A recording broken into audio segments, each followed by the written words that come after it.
Fists up all around the room. 3, 2, 1. Raise it!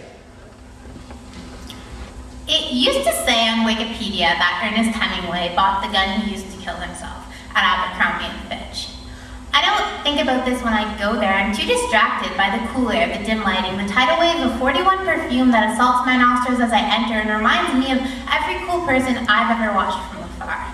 Wishing I knew them, wishing I was them. I get so lost in the music, the way they can take those familiar lyrics that tear at the soul and reconfigure them into something unrecognizably techno and undeniably catchy. The music puts me in this cool headspace, just like the clothes have this ability to take my dark and twisty self, wrap me in bright colors, slap a label on and call me something I'm not.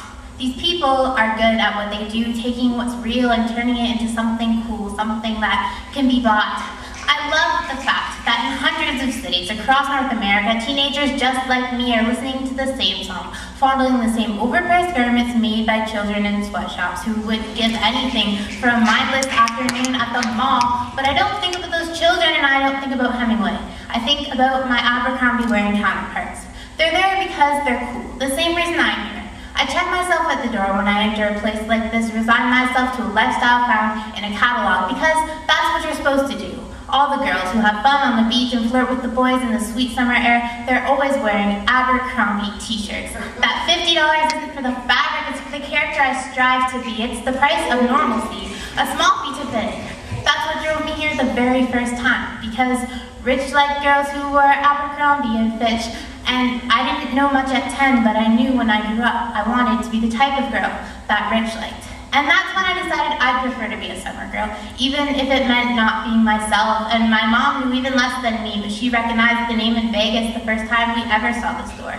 And she knew Rich hated Chinese food, just like me, and right then decided that she wanted her daughter to be the type of girl who wore Abercrombie and Fitch, the type of girl that Rich liked. And I didn't want to disappoint my mom or Rich or all the girls in the catalogs who were loving their lives and being adored by all the boys. So with every $90 tank top, I lost a little piece of myself. Didn't kill her, just pushed her down away from the surface where she could be safe. Safe for when I was ready to give up the charade and be the person I want to be. But in a way I did kill her. Just like Hemingway let the store be the very end of him, I let it take a little piece of me each time. Rather than with one big desperate act, I prefer to choke off little pieces bit by bit. Strangling my thoughts with that bright pink scarf, suffocating my feelings with that preppy polo, all this pressure to live up to an image. Hemingway didn't take it. Can you blame him? Sometimes I think that if instead of being greeted by his thick, thin, intimidatingly beautiful blonde, fully colored tube tops, I found a rack of 12-gauge Bosch shotguns in one of the dark rooms of the maze that is Abercrombie & Fitch, I'd be tempted to stick the barrel in my mouth and pull the trigger too. I've got an entire lifetime to be me, but only a short time to be young and free and beautiful, so I slap on those $130 jeans, even if I did have to throw up 2 meals to fit into them. I prefer looking like a cheap carbon copy of Marissa Cooper to sticking out like a fat, ugly outcast. This shopping trip won't be my last, because I'm not going out like Hemingway.